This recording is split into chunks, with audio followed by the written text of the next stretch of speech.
अगर आप हमारे पास कोचिंग करना चाहते हैं तो आप इस नंबर पे कॉल कीजिएगा। अगर आपको कोई भी कोचिंग की डिटेल पूछनी हो तो आप पूछ सकते हैं या फिर आप व्हाट्सएप पे भी मैसेज कर सकते हैं। अगर आप जल्दी से और अच्छे से इंग्लिश सीखना चाहते हैं तो कॉल ज़रूर कीजिएगा और स्टार्टिंग से हम आपको सिखाएंगे, यानी कि बिल्कुल शुरू से आपको इंग्लिश सिखाई जाएगी।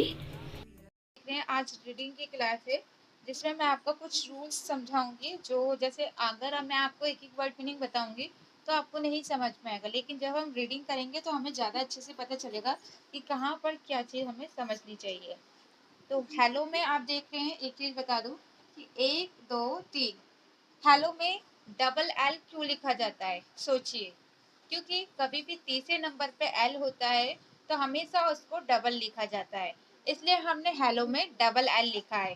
ठीक है, ये राइटिंग की क्लास में सिखाया जाता है। जो आप में से कुछ ही लोग लेते होंगे राइटिंग की क्लास, सभी लोग नहीं लेते। एक सेकंड रुकिए। राइटिंग और रीडिंग दोनों ही क्लास के आप स्टूडेंट होंगे। क्योंकि इस टाइम मैं बोल नहीं रही थी, लेकिन अब आपको मेरी वॉइस आने दीजिए। बस 2 मिनट और रुक जाइए, आने वाले हैं। हाँ, फिर मैं आपको समझाऊंगी। ठीक है, बस 1 2 मिनट और रुकते हैं। जैसे कि सबसे पहले मैंने आपको यही बताया। देखिए, वैसे तो हेलो पढ़ना कोई मुश्किल नहीं है, बहुत ही सिंपल है। लेकिन यहाँ पर एक चीज है जो आपको समझ में नहीं आई होगी कि हेलो में डबल एल क्यों लिखा जाता है। अभी मैं बता चुकी हूँ, लेकिन दोबारा इसलिए बता रही हूँ जो अभी न्यू अभी आए उन लोगों को भी पता चल जाए। ठीक है, तो कभी भी तीसरे नंबर पे अगर एल होगा यानी कि ल होगा तो हमेशा उसको डबल लिखा जाता है, इसीलिए हमने इसको डबल लिखा है। और ई अगर बीच में होता है तो ई को हम क्या करते हैं, एक ही मात्रा पढ़ते हैं। ठीक है, तो हेलो राना, ये तो एक नाम है तो नाम तो सिंपल तरीके से ही लिखेंगे।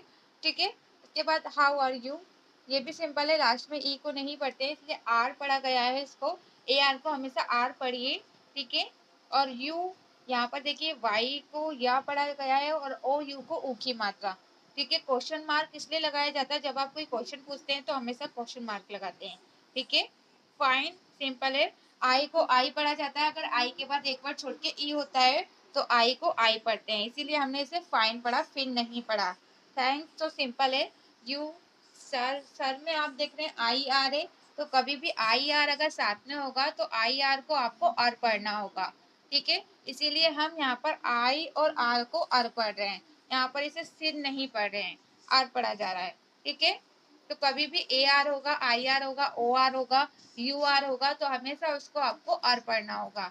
ठीक है, तो सर आई वॉन्ट, यहाँ पर आप देख रहे हैं। एक चीज मैं आपको और बता दूं, जैसे कि आपने देखा वॉन्ट, तो ए को ओ भी पढ़ते हैं और आ भी पढ़ते हैं।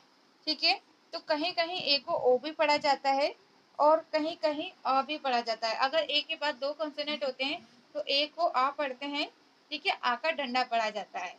और एन के बाद डायरेक्ट टी है तो हम एन के बाद डायरेक्ट टी है, बीच में कोई मात्रा नहीं है, इसलिए एन को हम आधा लिखेंगे।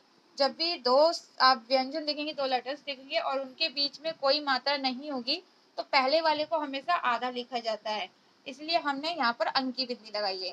ठीक है, उसके बाद टू। ठीक है, यहाँ पर ओ को ओ पढ़ा जाता है, जैसे छोटी छोटी कुछ वर्ड मीनिंग होती है तो वहां पर ओ को ओ पढ़ा जाएगा, लेकिन कहीं और अगर ओ होगा तो वहां पर आपको ओ को ओ ही पढ़ेंगे। लेकिन यहाँ पर हम टू पढ़ रहे हैं, क्यों? क्योंकि टी ओ को नहीं पढ़ सकते।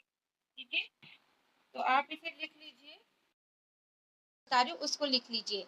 जैसे कि यहाँ पर आपने देखा एक चीज, इन फॉर्म, तो आई अगर शुरू में होता है तो आई को ई पढ़ा जाता है। ठीक है, तो यहाँ पर जो आप देख रहे हैं आई शुरू में है तो हम आई को ई पढ़े, एन को न पढ़े, इन।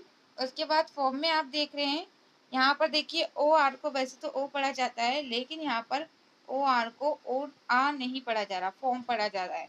ठीक है, उसके बाद यू, डेट, द। एक चीज और मैं आप पहले आप ये जो दो लाइन है इसको पढ़िए, और इसमें काफी सारे रूल्स है जो आपको समझ में नहीं आते होंगे।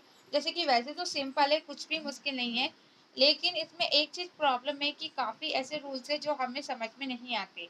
तो यहाँ तक तो सिंपल था, लेकिन अब जो नीचे आप देख रहे हैं थोड़ी सी बड़ी वर्ड मीनिंग है जो आपको थोड़ा प्रॉब्लम होता है पढ़ने में। तो 1 मिनट रुकिए, पहले आप इसे एक बार खुद से पढ़िए, फिर मैं आपको दोबारा से समझाऊंगी। तो मैं आपको 1 मिनट का टाइम दे रही हूँ, आप एक बार पढ़ लीजिए, फिर मैं आपको एक बार खुद समझाऊंगी। सिर्फ इसे पढ़ना नहीं, इसके जो रूल्स है वो समझना बहुत जरूरी है। ठीक है, रीड किया तो देखिए जैसे ये वर्ड मीनिंग है, इसको आपको पढ़ने में थोड़ा सा प्रॉब्लम होता होगा, तो हमेशा याद रखिएगा कभी भी कन की आवाज आए, किसकी, कन की आवाज आए तो हमेशा आपको CON लिखना होगा। क्या लिखना होगा, आ के लिए आपको हमेशा ओ लिखना होगा, कभी भी आप यू नहीं लिखेंगे। ठीक है, कभी भी कम की आवाज, कन की आवाज आती है तो हम हमेशा CN CM लिखते हैं, कम और कन के लिए। कभी भी आपको यू नहीं लिखना है, ए नहीं लिखना है, हमेशा कम और कन की आवाज के लिए ओ लिखा जाता है। ठीक है, जैसे कि आप यहाँ पर देख रहे हैं, यहाँ पर भी कम और कम जैसे कि कम्युनिटी, कमीशन या कमेंट, यहाँ पर सभी में आप देखते हैं ओ लगाया जाता है। हाँ इसमें, हाँ एक चीज, इसमें सा क्यों पढ़े अभी मैं आपको समझाऊंगी। क्योंकि देखिए एक चीज आपको पता होगी कि कभी भी देखिए SIZN होता है तो इसको साई पढ़ा जाता है। क्या पढ़ा जाता है, साई। क्योंकि यहाँ पर देखिए एन साइन, यहाँ पर एन को भी पढ़ना, लेकिन अगर मैं एक चीज आपको बता दूं, यहाँ पर आपको जी को नहीं पढ़ना होता। कभी भी SIGN होगा तो आपको जी को नहीं पढ़ना है, एस को सा इसलिए पढ़े क्योंकि कन अलग है, साइन अलग है, मेंट अलग है। ठीक है, तो यहाँ पर जो कन है वहां पर आपको कन पढ़ना है, लेकिन जो साइन है उसमें सा जो है वो शुरू में माना जा रहा है।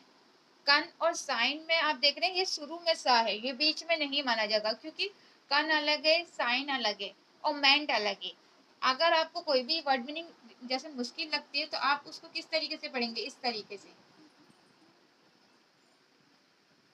अब आप इसे पढ़िए, अभी तक जो आपको थोड़ा कंफ्यूजन कर रही होगी, अब अगर आप इसे पहले कन, साइन, मेंट, अब आप इसको थोड़ा थोड़ा टुकड़ों में पढ़ेंगे और फिर उसके एक दो बार ऐसे पढ़ेंगे, फिर उसको एक साथ मिलाएंगे तो आप बहुत अच्छे से पढ़ पाएंगे। अब आप खुद पढ़ के देखिए क्या आपको अब इजी लगा या नहीं लगा।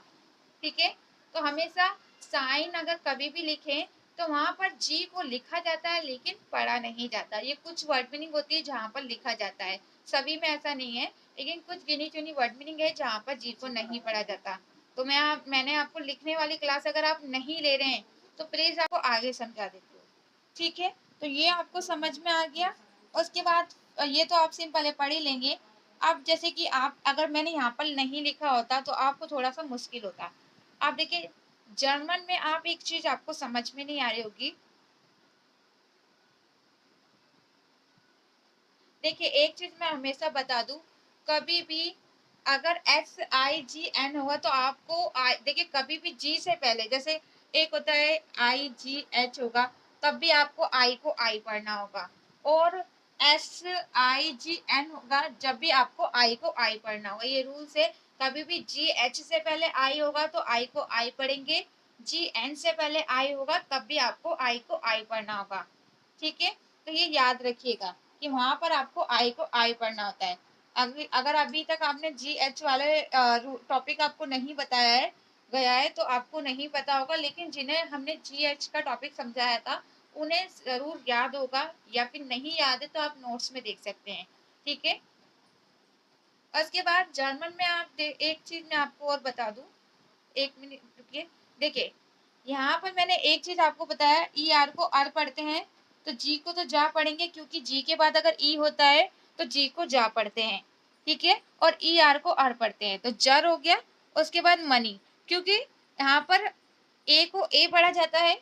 लेकिन एक चीज मैं आपको और समझाऊंगी, एक मिनट रुकिए, पहले आप इसे एक बार पढ़िए यहाँ तक, यहाँ से लेके यहाँ तक पढ़िए, फिर मैं आपको इसमें कुछ ऐसे रूल्स है जो बहुत इंपॉर्टेंट है जो अभी आपको नहीं पता है, लेकिन आप पहले खुद पढ़ेंगे फिर मैं समझाऊंगी तो ज्यादा अच्छे से समझ में आएगा। ठीक, पढ़ लिया होगा।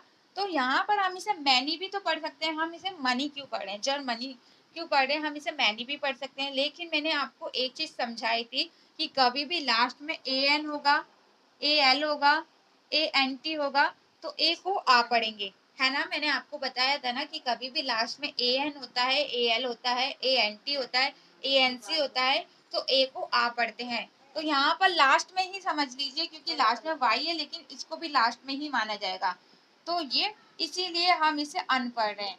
और कभी भी लास्ट में अगर ई की मात्रा होगी तो हमेशा आपको आई की जगह वाई लिखना होता है।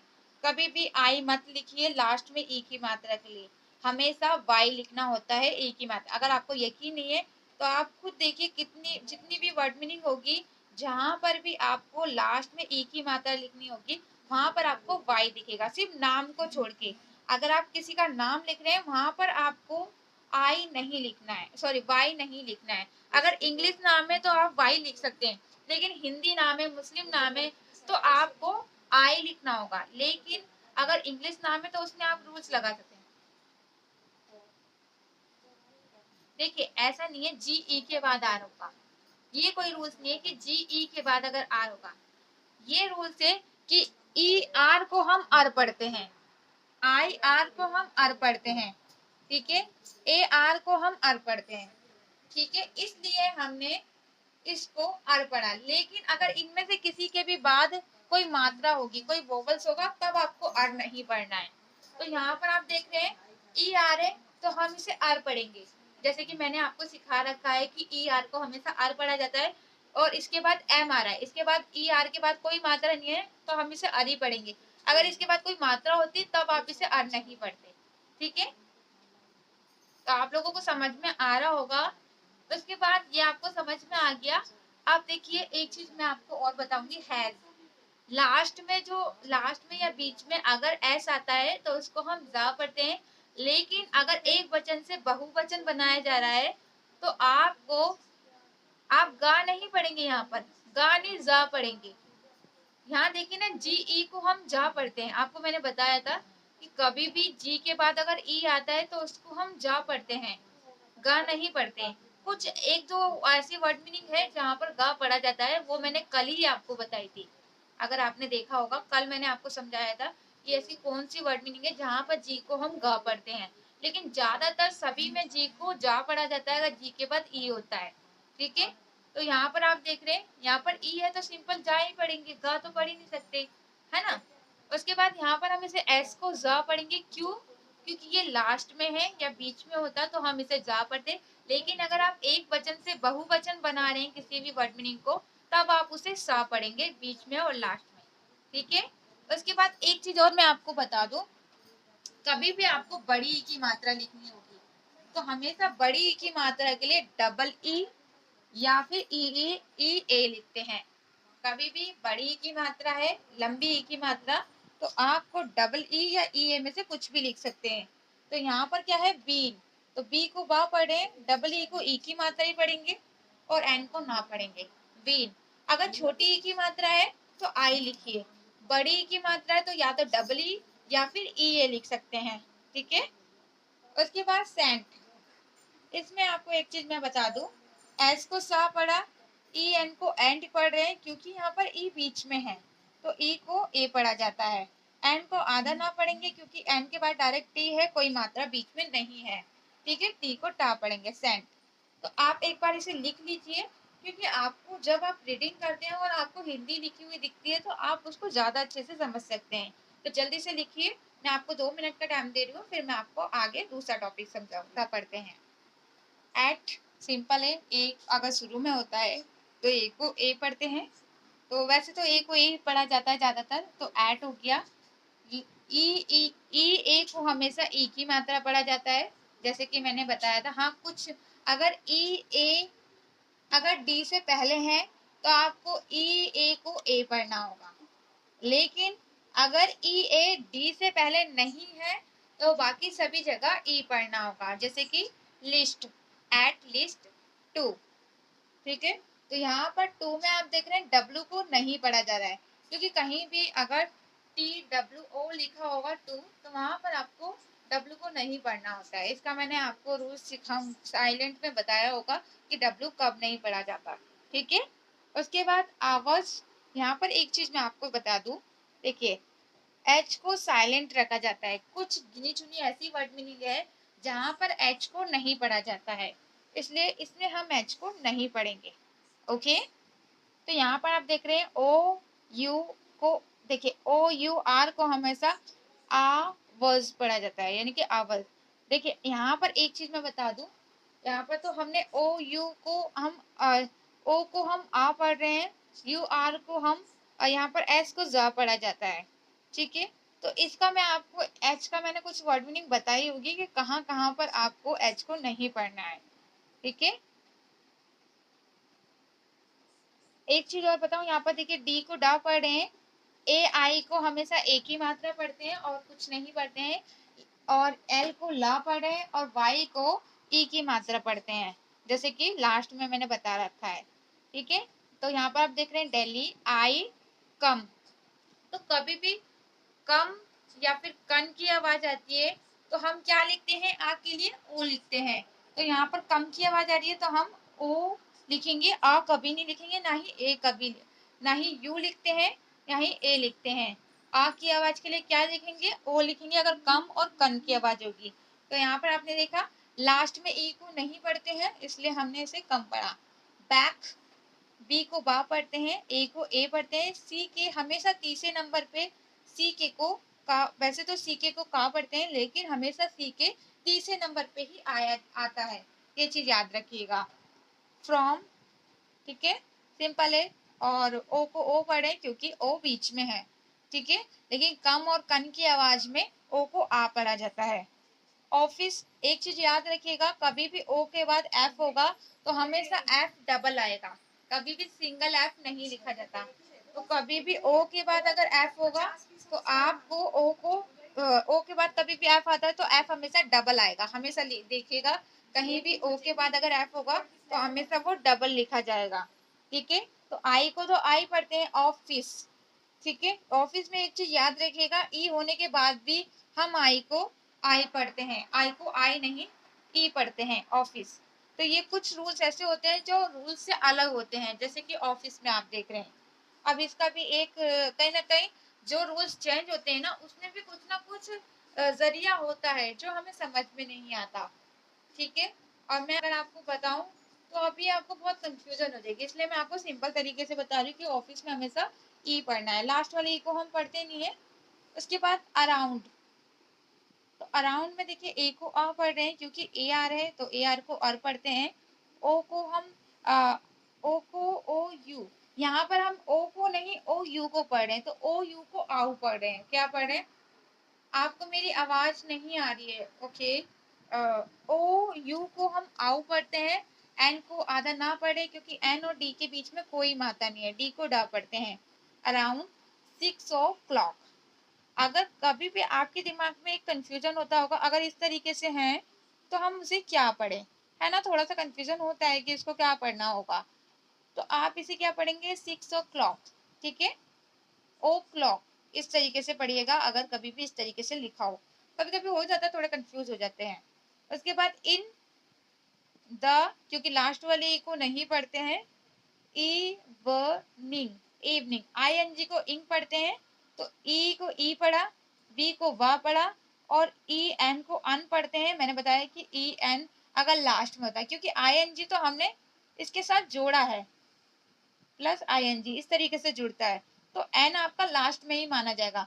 तो जैसे ए एन को हम अन पढ़ते हैं इसी तरीके लास्ट में अगर ई एन होता है तो उसको भी अन पढ़ा जाता है, तो इसीलिए हमने इसे इवनिंग पढ़ा, ठीक है। और उसके बाद जैसे कि आपको नीचे लिखा हुआ भी दिख रहा है, आप एक बार इससे भी पढ़ सकते हैं और इसमें भी पढ़ सकते हैं। At least 2 hours daily I come back from office around 6 o'clock in the evening। तो एक बार आप ही से पढ़िए, बाकी हम कल सीखेंगे। तो आज की क्लास कैसी लगी जरूर बताइएगा, ओके। और इसमें देखिए आपको बहुत सारी चीजें सीखने को मिली होगी, मानती हूँ इससे आपको एकदम सारे रूल्स याद नहीं होंगे, मैं मानती हूँ। उसके लिए अगर आप चाहते हैं सारे रूल्स याद करना तो आपको रीडिंग और राइटिंग दोनों की क्लास लेनी चाहिए। अगर आप पढ़ना सीख जाते हैं लेकिन लिखना नहीं सीखते हैं तो आप पढ़ना सही से नहीं सीख पाएंगे, क्योंकि पढ़ना भी आप सही से जब भी सीख सकते हैं जब आप दोनों चीज आपको पता हो, पढ़ने के और लिखने के दोनों रूल्स आपको पता होंगे, जब भी आप अच्छे से रीडिंग सीख पाएंगे। इसको रीड पढ़ेंगे, READ को रीड पढ़ते हैं, लेकिन हाँ आप बोल रहे रेड भी पढ़ते हैं लेकिन कहीं कहीं रूल से अलग होता है। वैसे ई ए के बाद अगर डी होता है तो ई ए को ए पढ़ा जाता है, लेकिन इसको हम रीड ही पढ़ेंगे, क्योंकि देखिए आपको एक चीज मैं आपको समझा दूं, कि कुछ रूल्स अलग होते हैं। इसके ऊपर अगर आपको कुछ कंफ्यूजन है तो ई का जब मैं पूरा टॉपिक समझाऊंगी तो उसमें आपको बता दूंगी कि ऐसा क्यों है, क्योंकि अगर एक एक टॉपिक में अभी समझाऊंगी तो बहुत टाइम लग जाएगा और हमारे पास अभी इतना टाइम नहीं है। तो ई के टॉपिक पे जो भी कंफ्यूजन है वो मैं आपको अच्छे से, हाँ ये तो है, रीडिंग में ज़्यादा अच्छे से समझ में आता है, इसीलिए हम एक बार आपकी रीडिंग की क्लास ज़रूर कराते हैं ताकि आप बहुत अच्छे से समझ सके। अगर रोज़ाना करेंगे तो आपको समझ में नहीं आएगा, इसलिए रोज़ रूल सीखेंगे और एक दिन हम हफ्ते में एक बार रीडिंग करेंगे। चलिए बाकी कल सीखेंगे, उम्मीद करती हूँ आपको अच्छे से समझ में आया।